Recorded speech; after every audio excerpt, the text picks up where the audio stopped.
రాష్ట్రంలో ఉన్న రాష్ట్ర గవర్నమెంట్ యొక్క గ్రాఫ్ పడిపోయింది, ఎక్కడ లేని వ్యతిరేకత జనాల్లో వచ్చేసింది అని అంబటి రాంబాబు గారు మాట్లాడుతూ ఉన్నారు. నిజం ఎంత ఉందంట దాంట్లో? క్రాప్ ఎక్కడ పడిపోయిందన్న, వాళ్ళే పని పాటు లేదు, వాళ్ళకి అవకాశం లేదు, వాళ్ళు ఏదేదో పిచ్చి ప్రాణాపం పేలుతున్నారు. డ్రాప్ పడిపోవడం ఏం పడిపోయింది, ఏం చేయలేదని పడిపోయింది. నా 3,000 పెన్షన్ 4,000 పెన్షన్ చేశారని పడిపోయింది ఆ గ్రాఫ్. లేకపోతే గుంతల్లో ఉన్న రోడ్లని గుంతలు లేని రోడ్లు చేశారని డ్రాప్ పడిపోయిందా, లేకపోతే గ్యాస్ బండ్లు ఫ్రీ గ్యాస్ బండ్లు ఇచ్చారని డ్రాప్ పడిపోయిందా, లేకపోతే మహిళలకు ఉచిత బస్సు ప్రయాణం వల్ల డ్రాప్ పడిపోయిందా, లేకపోతే 16,000 మెగా డిఎస్సి పోస్టులు ఇచ్చారని డ్రాప్ పడిపోయిందా, లేకపోతే ఇండస్ట్రీలు గూగుల్ మిట్ల ఆర్సిఎస్ మిట్ల పరిశ్రమలు తెచ్చారని డ్రాప్ పడిపోయిందా, లేకపోతే ఇప్పుడు మొన్నే ఇది మన తిరుపతిలో రాయల్ ఎన్ఫీల్డ్ తెచ్చారని డ్రాప్ పడిపోయిందా. లేదే చెప్తుంది, ఏం పడిపోయింది జనాలకు అన్నీ తెలుసు. జనాలకి ఎవరికి ఏం చేయాలనేది అంతా జనాలకి మొత్తం తెలుసు. దానివల్ల ఎక్కడ డ్రాప్ పడిపోయింది వీళ్ళు ఏం చెప్పుకుంటారు అంతే. అంటే ఇక్కడ మరి చంద్రబాబు నాయుడు గారికి భయం వేస్తూ ఉంది. జగన్మోహన్ రెడ్డి మాట ఎత్తపోతే చంద్రబాబు నాయుడు భయపడిపోతూ ఉన్నాడు, ఆయన ఓడిపోతున్నాడు అనే సంకేతం వెళ్ళింది కాబట్టి జగన్మోహన్ రెడ్డి గురించి మాట్లాడుతూ ఉన్నాడు అని చెప్పి అంబటి రాంబాబు అంటున్నాడు కదా. నిజం ఎంత ఉందంటారు దాంట్లో?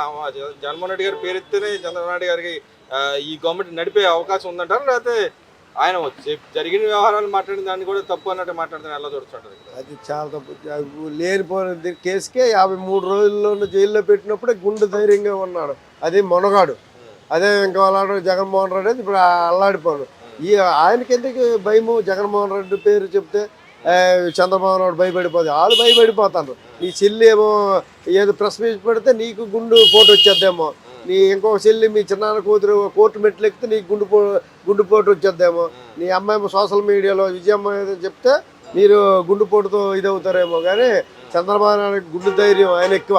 ఆయన తప్పు చేయడు, చేసినా వెంటనే దాన్ని ఇచ్చేస్తాడు. అలా మరి నిన్న ప్రెస్ మీట్ కూడా అంటా ఉన్నాడు, జగన్మోహన్ రెడ్డి అంటా ఉన్నాడు, మావిగాని పేరుతో చంద్రబాబు నాయుడికి బీపీ పేరుపై గుండెపోటు వచ్చే అవకాశం ఉంది, రేపు మాపో పోతాడని చెప్పి మాట్లాడుతూ ఉన్నాడు కదా. తప్పది, నీ తండ్రి వయసు, నువ్వు ఎలా ఇది చేసుకోవాలి, అలా చూసి కూర్చొని సలహాలు తీసుకొని ఇది చేసుకోవాలి. కానీ గుండెపోటు వచ్చేద్ది, నువ్వు చంద్రబాబు నాయుడు కంటే ముందు నీకే గుండెపోటు వచ్చేద్దు. మావిగన్న అని పేరు చెప్తే అందరూ నవ్వుకుంటారు, చిన్నపిల్లలు ఆడు పిచ్చోడా మంచోడా అని అందరూ నవ్వుకుంటారు. అది ప్రపంచం మొత్తం నవ్వుతాండ్రు. అంటే ఇప్పటికీ ఆయన నమ్ముతాడు కదా, అది గొప్ప కాన్సెప్ట్ అని నమ్ముతూ ఉన్నాడు ఆయన నమ్ముకుంటాను. ఆయన ప్రేతాత్మలతో మాట్లాడుకుని ఆయన ఏదో లండన్ వెళ్ళి ఏదో మందులు వేసుకొని వచ్చినప్పుడు ఏదో చేసుకొని ఏదో ఒకటి దాన్ని క్రియేట్ చేసి జనాల్లో ఏదో ఒకటి జరిగింది అనుకోండి, ఒకటి ఇలాగా వీళ్ళు కుంభకోణం పలానా కుంభకోణం చేశారనేసరికి ఈయన ఏదో ఒకటి ఇంకొకటి లేవనెత్తి దాన్ని మరిచిపోవాలని చేసే ఇవన్నమాట ప్రగల్భాలు తప్ప ఏమీ లేదు. మరి ఇక్కడ చూసుకుంటే నా తాతను తండ్రిని చంపింది చంద్రబాబు నాయుడు అని చెప్పి మాట్లాడుతూ హత్యారాజు గారు ప్రోత్సహించి చంద్రబాబు నాయుడు అని చెప్పి మాట్లాడుతూ ఉన్నాడు కదా.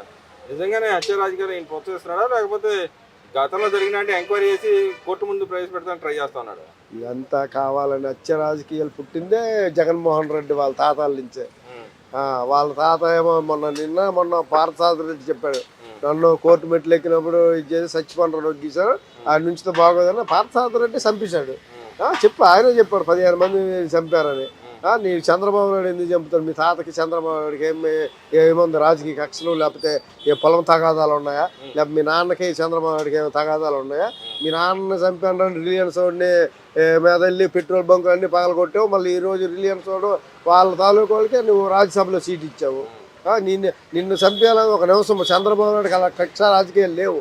మీ చిన్నాన్న చంపారు నారాసుర రక్షరిత్రని, మీ చిన్నాన్న చంపి మీరు చంపేసి మీ చిన్నాన్ని చంద్రబాబు నాయుడు నెట్టారు. మరి 5 సంవత్సరాలు నువ్వు ఉన్నావు కదా సీఎంగా, మరేమి 5 సంవత్సరాలు ఏం పీకావు?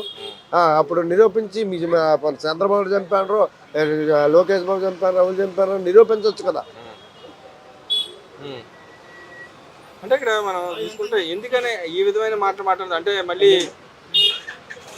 ఈ విధంగా మళ్ళీ జనాల్లోకి వచ్చి ఏమైనా సింపతి సంపాదించడానికి ఇలాంటి వ్యాఖ్యలు చేయడానికి వచ్చా, లేకపోతే ఏది లేదు కాబట్టి జనాల్లో ఏం లేదు కాబట్టి ఏదో రకంగా మళ్ళీ సృష్టించాలని ఆలోచన మాట్లాడారు? పిచ్చి పిచ్చి ఆలోచనలు జనాల్లో కూడా గ్రాఫ్ పడిపోయింది. మీరు ఏదో అనుకుంటారు మాకు వచ్చేద్ది, మేమేదో అప్పుడు బట్టలు నొక్కాము, నువ్వు బట్టలు నొక్కి ఇది చేస్తే నీకెందుకు జనాలు వేస్తారు? ఈరోజు ప్రభుత్వంలో కూడా గంజాయికి ఎంతమంది బానిస అయిపోయి పిల్లలు తల్లి అంతా ఇది మద్యం కుంభకోణం ప్రతిదీ కుంభకోణాలు. మద్యం తాగి ఎంతమంది చచ్చిపోయారు, నాసిరక మద్యాలు పెట్టి ఆ డబ్బులన్నీ ఏమైనాయి? ఆ డబ్బులల్లా డిజిటల్ పేమెంట్ వెళ్ళిపోయి సినిమా హీరోయిన్లకి బంగారం బిస్కెట్లు కొనడానికి హవాలాలో పెట్టుకుంటారు తప్ప ఏమి లేదు. నీ జాబ్ పడిపోయింది కాబట్టి నువ్వేదో ఇప్పుడు కొత్తవన్నీ క్రియేట్ చేసుకొని జనాల్లోకి సానుభూతి పొందాలని చేసిన ప్రగల్భాలు తప్ప ఏమీ లేదు.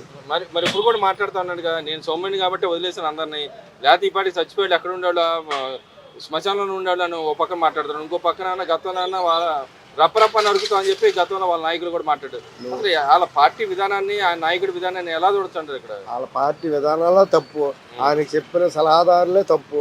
నువ్వు ఒక ముఖ్యమంత్రివు, ఒక ప్రతిపక్ష నేతగా ఉన్నప్పుడు ఎలా ప్రజలకు ఏం కావాలి, ప్రజలకు ఏం జరుగుతుంది, ప్రజల పక్కన పోరాడాలని తప్ప నువ్వే రప్ప పెట్టేసి ఏడపోతులు వేసినాడు వేసేస్తాము, నీదంతా కక్ష రాజకీయం తప్ప జనాలు ఎప్పుడు కూడా నువ్వు ఏం చేయలేదు, జనాలకు మేలే చేయలేదు నువ్వు. అంటే మరి ఈ గవర్నమెంట్ వచ్చిన తర్వాత ఎక్కడ సంక్షేమ పథకాలు కూడా అందట్లేదు, వెన్నుపోటు పొడవడంలో చంద్రబాబు నాయుడు శుద్ధాస్తుడు అని మాట్లాడుతూ ఉన్నాడు కదా, నిజంగా సంక్షేమ పథకాలు ఎవరికి ఏం అందట్లేదు అంటారా? ఎందుకు అందలేదన్న? 4,000 3,000 పెన్షన్ 4,000 తెల్లారిసరికి వెళ్ళి ఇస్తాను, 1వ తారీఖే ముందే ఇస్తాను, ఆదివారం అయితే ముందు రోజే ఇచ్చేస్తాను. సంక్షేమ పథకాలు ఇండస్ట్రీలు పెట్టారు, గూగుల్, వైజాగ్, భోగాపురం ఎయిర్పోర్టు, ఇవన్నీ కూడా ఇప్పుడు అమరావతి, పోలవరం పరుగులు పెట్టేస్తాను, వెలుగొండ, ఇవన్నీ కూడా మెయిన్ ఇవన్నీ మన కళ్ళెదురుగా అవపడతాను. గుంతలు లేని రోడ్లు చేశారు, కరెంటు నిరంతరం కరెంట్ ఇస్తాడు, ఏం చేయలేదని ఎన్ని ఇండస్ట్రీలు వస్తాయి. వచ్చి 2 సంవత్సరాలు అయింది. నువ్వు జనాలు కూడా ఆలోచించాలన్నా, ఏదో వచ్చారు ఈ 5 సంవత్సరాలు వీళ్ళకి ఇచ్చి మళ్ళీ 5 సంవత్సరాలు ఇచ్చినప్పుడే మనకి అడుగంటు పోతున్నాము, ఆంధ్రప్రదేశ్ వెనక్కి వెళ్ళిపోతుంది. అదే 5 సంవత్సరాలు పరిపాలన మళ్ళీ 5 సంవత్సరాలు ఇస్తే నీకు ఎంత డెవలప్ ఇప్పటికి, అదే చంద్రబాబు నాయుడు ఉంటే ఇప్పటికి అమరావతి వంక ప్రపంచ దేశాలన్నీ చూసేది. మరి అవకాశం ఇస్తారంటారు? అసలు ఇస్తారు. ఆయన ఏంటంటే ఆయన కక్ష రాజకీయాలు కాదు, అభివృద్ధి అని తండ్రి కొడుకులు ఇద్దరు ఎక్కడ సింగపూర్ ఎక్కడికి వెళ్ళా సరే వాటి నుంచి కంపెనీలు తేవడము, వాళ్ళు జనాలకి చదువుకున్న విద్యార్థులకి ఉపాధి కల్పించడమని ఉద్యోగ లక్ష్యాలు కొన్ని, ఒక 10 లక్షల ఉద్యోగాలు, 20 లక్షలు ఒకటే కాదు. నాకు ఇప్పుడు కావాల్సిన డబ్బులు ఇవ్వట్లేదు కాబట్టి నేను ఓటేననే వాళ్ళకి మీరు ఏం చెబుతారు? అది తప్పన్న. డబ్బు తీసుకొని ఓటేయడం అది సబబు కాదు. అది నువ్వు ఏం చేశారు, జనాలు ఈరోజు అప్పుడు ఎలాగున్నారు, ఈరోజు ఎలాగున్నారు అని ఆలోచించాలి. ఓటర్లకు ఆలోచించమంటాను. డబ్బు ఈరోజు ఇస్తాడు 2,000 ఇచ్చి ఆడు ఎన్ని సంపాదించుకొని జనాలను ఎంత నాశనం చేశాడు 5 సంవత్సరాలు. ఈ ప్రభుత్వమైన ఏ ప్రభుత్వమైనా సరే డబ్బు కోసం ఆలోచించకూడదు. అంటే ఆలోచనలో వెళ్తారంటారా? ఓటు వేసే టైంలో ఆలోచిస్తారంటారు? జనాలు డబ్బు తీసుకున్నా అభివృద్ధికే వేస్తారన్న ఓటు. నమ్ముతున్నారు బలంగా అభివృద్ధి అవుపడుతుంది, కళ్ళారే అవుపడుతుంది. అంతకంటే ఇంకేముంది? 2 సంవత్సరాలు ఎంత అభివృద్ధి చేశారంటే ఇంకా 5 సంవత్సరాలు, నెక్స్ట్ వచ్చిన 5 సంవత్సరాల్లో మొత్తం డెవలప్ అయిపోతుంది. అవుతుంది అంటారు. మరి ఆయన అవ్వట్లేదు. చంద్రబాబు నాయుడు అసలు రాజధాని కట్టడం అని చెప్పి మాట్లాడుతున్నాడుగా. ఏం కట్టలేదు. నువ్వు 3 రాజధానులు అన్నావు, 4 వైజాగ్లో ఏదైనా కట్టావా, లేకపోతే రాయలసీమలో ఏం కట్టావా, లేదంటే అమరావతిలో ఏం కట్టావా? నువ్వు వైజాగ్ లేదు, నీ ప్యాలెస్ కట్టుకున్నావు రుషికొండ ప్యాలెస్లో, నీ పడుకోవడానికి నీ దీనికి నీ ఒక్క ప్రాణానికి ఎందుకు అంత ప్యాలెస్లో జనాల కోసం ఏది కట్టుకోడు 5 సంవత్సరాలు? అతిథుల కోసం కట్టాడు. అద్దెల కోసమా? వాళ్ళ ఫ్యామిలీ కోసం వాళ్ళ కోసం కట్టుకోండి. అద్దెల కోసం అని ఏం మరి చెప్పాలి కదా వచ్చినప్పుడు. నువ్వు అద్దెల కోసం ఎందుకు? నువ్వు పలానా దగ్గర పలానా ఇండస్ట్రీలు పెట్టాను, నేను పలానా ఇచ్చేసాను నేను అని చెప్పు, జనాల్లోకి చెప్పలేవు నువ్వు.